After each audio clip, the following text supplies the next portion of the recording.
My name is Amber.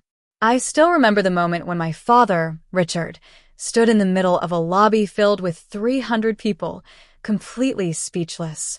It was at the Chatham County Teacher of the Year ceremony, and my husband, Ethan, was on stage being celebrated for his outstanding achievements in education. Just 2 days ago, Richard had humiliated Ethan at his own anniversary party, calling him a babysitter for pennies, in front of our family and friends. But now, as he watched Ethan receive the recognition he deserved, Richard was finally confronted with the truth about my husband's worth. Let me take you back 8 weeks ago to the evening when my mother, Victoria, called me for the first time in 5 years. I was kneeling beside the bathtub, rinsing the shampoo out of my 4-year-old daughter, Ava's, hair when my phone buzzed on the tile floor. The screen simply read, "Mom," no fancy emojis or contact photos. I had deleted everything else 5 years ago, only keeping the number in case of an emergency. "Victoria?" I answered, my voice hesitant. "Amber, your father and I are having our 45th anniversary. It's going to be a big gathering with family, friends, and the whole neighborhood. We'd love for you, Ethan, and Ava to come." I was silent for a moment, memories of the last time I'd seen my parents flooding back. 5 years ago, Richard had given me an ultimatum: either break up with Ethan or never step foot in their house again. I'd chosen Ethan, and the door had slammed shut behind me. "He's different now, Amber. He asks about you and Ava all the time.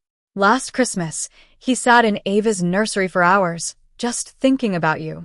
I closed my eyes, trying to push away the emotions that threatened to overwhelm me. Ava splashed her rubber duck in the tub, oblivious to the turmoil in my heart.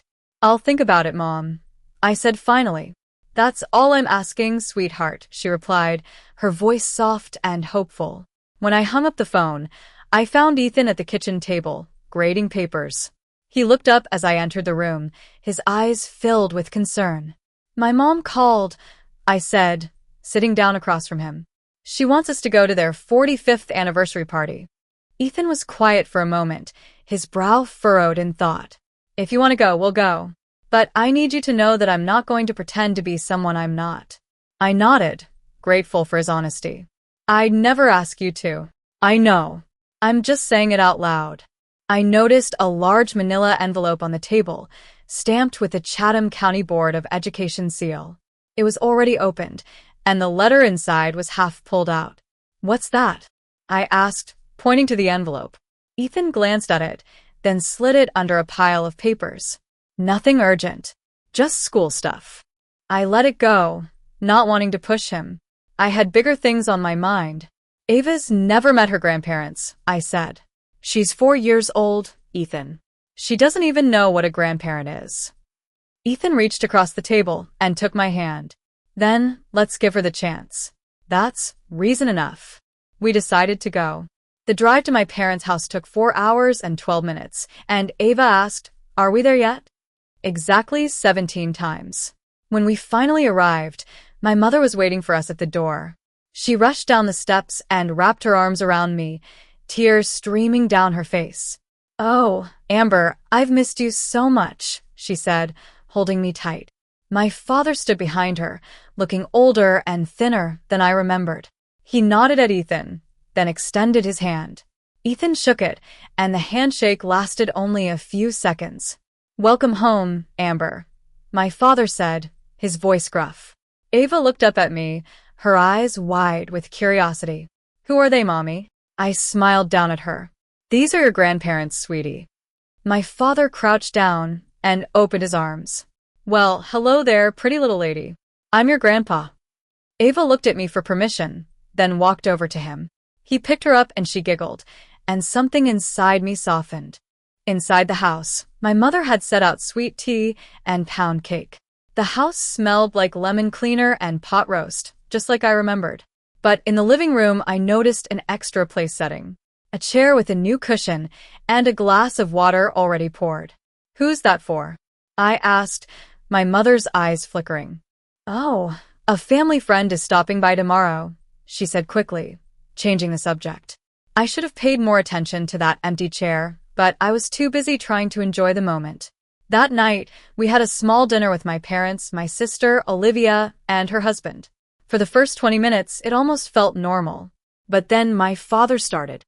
"So, Ethan," he said, not looking up from his plate. "Still teaching?" The way he said still made it sound like a disease. Like Ethan was stuck in a dead-end job that he'd never be able to escape from. "Yes, sir," Ethan replied, his voice calm and steady. "I teach 11th grade American history, and I also coach the debate team." My father chewed his food, then swallowed. "You know who I ran into last month? Brandon Thompson. You remember Brandon, Amber?" I felt my spine stiffen. Vaguely. "Good kid. Just opened his third car dealership. He's not even 40 yet. That's ambition." My father was looking at Ethan when he said it, not at me. It was a clear message. Ethan was a failure compared to Brandon. The table went silent for a moment, and Olivia reached for the bread basket. "This pot roast is amazing, Mom," she said, trying to lighten the mood. Under the table, I found Ethan's hand and squeezed it. He squeezed back, his touch reassuring. My father wasn't done. "No offense, son, but I just worry about my daughter's future. Teachers don't exactly retire rich." Ethan's jaw tightened, but he didn't say a word. "We're doing fine, Richard. Thank you." "Fine," my father repeated, like the word tasted sour. "Fine is a low bar." My mother clinked her fork against her glass. "Who wants dessert?" I made pecan pie. My father mentioned Brandon twice more before the pie was gone, each time his eyes drifting to Ethan. It was clear that he was trying to provoke him, but Ethan refused to take the bait. That night, I lay in my old bedroom, staring at the ceiling. The glow-in-the-dark stars I'd stuck up there in 7th grade were still faintly visible, like little green ghosts of a girl who once thought this house was the safest place in the world. Ethan was on the air mattress beside the bed, reading to Ava. "Good night, Moon," he said in a soft voice, doing the voices of the characters in the book. Ava's eyes fluttered shut, and Ethan set the book down. He looked at me, his eyes filled with understanding. We didn't need to say anything. We both knew what was at stake. If I stayed silent, I'd lose my respect. If I spoke up too early, I'd lose Ava's chance at having a relationship with her grandparents. The next morning, the house was chaos. My mother had hired a catering company, and 2 women in black aprons were setting up chafing dishes on the back porch. A long folding table stretched across the yard, draped in white cloth. At the head of the driveway, a hand-painted banner read "Smith Family, 45 years." My father was in the backyard, directing traffic like a general. "Move that table 6 inches to the left. No, the good chairs go in front. Where are the name cards?" I found him arranging place settings and asked, "Dad, how many people are coming?" "About 40, maybe 45, he replied, not looking up. "And you invited the Thompsons?" He laughed, a short, dismissive laugh. "Don't flatter yourself. Brandon is a family friend." Family friend. Brandon Thompson had been to our house exactly twice before I left, both times at my father's invitation, both times seated next to me, both times after my father had loudly announced Brandon's latest financial achievement. Family friend was a generous description. Olivia found me in the kitchen 10 minutes later. She pulled me into the pantry between the canned peaches and the bulk rice and whispered, "Dad's been talking about Brandon all week. He called him 2 days ago to confirm. Be careful." "Careful how?" I asked, my stomach dropping. "He put Brandon's name card next to your seat." I moved it. He put it back. I didn't know what to say. I'd had a feeling that my father was up to something, but I hadn't realized how far he was willing to go. Then Olivia said something else, almost as an afterthought. "Oh, someone from Ethan's school called the house last week, asked if Ethan was going to some ceremony on Monday." I didn't catch the details. I told them he was traveling. I didn't connect it, not yet. I should have. The first guests arrived at noon, and by 1 o'clock, the backyard was full. Aunts and uncles I hadn't seen since my 20s, second cousins whose names I'd forgotten, neighbors who still called me Little Amber, even though I was a grown woman with a nursing degree and a child. Country music drifted from a Bluetooth speaker on the porch railing, and kids chased each other across the lawn. My mother floated between tables, refilling sweet tea and accepting compliments on the hydrangeas. And then, a black Mercedes pulled into the driveway. Brandon Thompson stepped out, looking every bit the successful businessman. He was wearing a navy blazer, no tie, and loafers with no socks. He was 36 and looked it, in the way that money makes you look, tanned, groomed, confident. My father crossed the yard in 4 strides and shook Brandon's hand with both of his. I watched from the porch, my heart sinking. My father hadn't greeted Ethan with half that warmth. Amber, my father called. Come say hello. I walked over with Ethan beside me, Ava on his hip. Amber, you remember Brandon? He just got back from a trip to Dubai. Tell her, Brandon. Brandon smiled, a polite, rehearsed smile. The Dubai Mall, incredible. It's like nothing you've ever seen. And this is Ethan, my father said, pausing before the word. Amber's husband. The pause was a scalpel, small and precise. Everyone heard it. Brandon extended his hand. Ethan shifted Ava to his other hip and shook it. Good to meet you, he said. Likewise. My father clapped Brandon on the shoulder. Brandon, tell them about the new showroom. Just opened in Buckhead, 15,000 square feet, Brandon said, his voice proud. See? My father beamed at the table. That's ambition. Ethan said nothing. He adjusted Ava's sandal strap and kissed the top of her head. My father was performing, and we were all supposed to be his audience. The insult came during the main course. My father stood at the head of the table, tapping his glass with a butter knife. 40-something people turned to look. He thanked everyone for coming, thanked my mother for 45 years, thanked God, the caterer, the weather. He was good at this, the public performance of a family man. Then he turned to our end of the table. His eyes landed on Ethan like a searchlight. Ethan, why don't you tell everyone what you do? It wasn't a question. It was a setup. I could feel it the way you feel thunder before you hear it. Ethan set his fork down gently. I'm a high school history teacher in Savannah. My father tilted his head, letting the silence hang in the air. A teacher? You just babysit kids for pennies. The yard went silent. 40 people, the clink of ice in someone's glass, a mockingbird in the oak tree, the Bluetooth speaker between songs. Ethan placed his napkin beside his plate. He looked at my father, not with anger, not with hurt, with recognition. The look of a man who just had a suspicion confirmed. He said nothing. Ava was on his lap. She looked up at him with her big brown eyes. Daddy, why is Grandpa laughing? My chest cracked open. Right there at the table, something broke that I didn't know could still break. Not because of what my father said to Ethan. Ethan could handle my father. But Ava heard it. My 4-year-old heard her grandfather call her father worthless, and she didn't understand why the adults were frozen, why they didn't say anything. She asked the only honest question anyone at that table had the courage to ask. That was my limit. 3 seconds of silence, maybe 4. It felt like 30. Aunt Ruth looked down at her potato salad like it held the secret to time travel. Uncle Jim cleared his throat. My mother reached for her glass and missed it by an inch.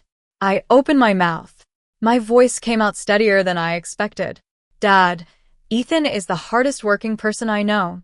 You owe him an apology. My father didn't blink. I'm just stating facts, Amber. I didn't get where I am by being sensitive. This isn't about being sensitive. This is about basic decency. He waved his hand, the same hand gesture he used to dismiss salespeople at his dealership. Lighten up. It was a joke. My mother stood up. Let's not ruin the party. Richard, come help me with dessert.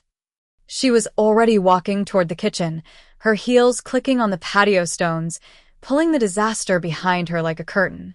No one moved. Brandon sat 2 chairs away, swirling his wine, studying the label like it was the most fascinating thing he'd ever read. Not one person at that table said a word in Ethan's defense. Not one. My father straightened his collar. No offense, Ethan, but in this family, we build things. We don't babysit. Ethan looked at him for 1 more second. Then he turned to Ava. Hey, sweetheart. Do you want to go see the fireflies in the yard? Ava's face lit up. Yes. He lifted her off his lap, took her hand, and they walked across the lawn together, past the banner that read Smith Family, 45 years, past the catering table, past the 40 guests who watched them go, and then turned back to their plates as if nothing had happened. That was the moment I realized this family didn't just fail to protect us. They participated. I wanted to leave that night. I told Ethan while Ava slept between us on the air mattress, her small chest rising and falling like a metronome. My voice was a whisper, but the anger wasn't. We're leaving tomorrow morning, first thing. I'm done. Ethan propped himself on his elbow. In the dark, I could only see the outline of his face. I need to ask you something. Can we stay until Monday? I almost laughed. Monday? Why would you want to spend one more minute in this house? We won't be in this house. We'll be in Savannah.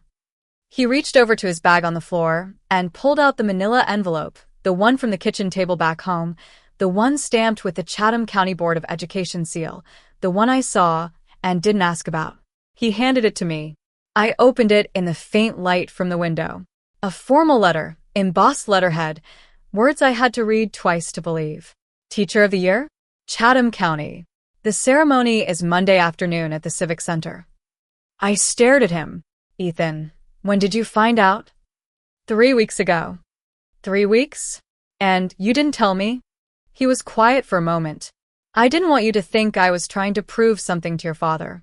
That's not what this is about. It was never about him. Then what is it about? My students wrote letters. My principal said they've been planning this for months. I wasn't going to go, but Marcus, you remember Marcus Hall? He called me yesterday and said he's flying in from Atlanta to speak. I held the letter against my chest in the dark. My husband had been carrying this in his bag the entire trip and hadn't said a word. Not when my father called him a babysitter, not when 40 people looked away. He didn't need my father's approval. He never had. Sunday morning, Olivia texted me at 7 o'clock. Coffee? That place on Main. I left Ethan and Ava asleep and drove to a small diner 2 blocks from the house. Olivia was already in a corner booth, hands wrapped around a mug, looking like she hadn't slept. I need to tell you something, she said before I sat down. Okay. Dad planned this, all of it. I slid into the booth. Planned what, exactly? Brandon, the seating, the question about Ethan's job. 2 weeks before the reunion, Dad called Brandon directly. I was in the hallway. He said, and I'm quoting, I want you there, sitting next to Amber so she can see what she could have had. I let that sink in. There's more, Olivia said. He told people, Mrs. Johnson, the Browns, the Wilsons, that you and Ethan were having problems, that you were probably getting a divorce soon. He said it like it was fact. That's a lie. We're not having any problems. I know. But he said it 3 weeks ago, before you even agreed to come. She looked at me. Don't you see? He set the stage. If you showed up without Ethan, it confirmed his story. If you showed up with Ethan, he'd embarrass him until you wished you hadn't.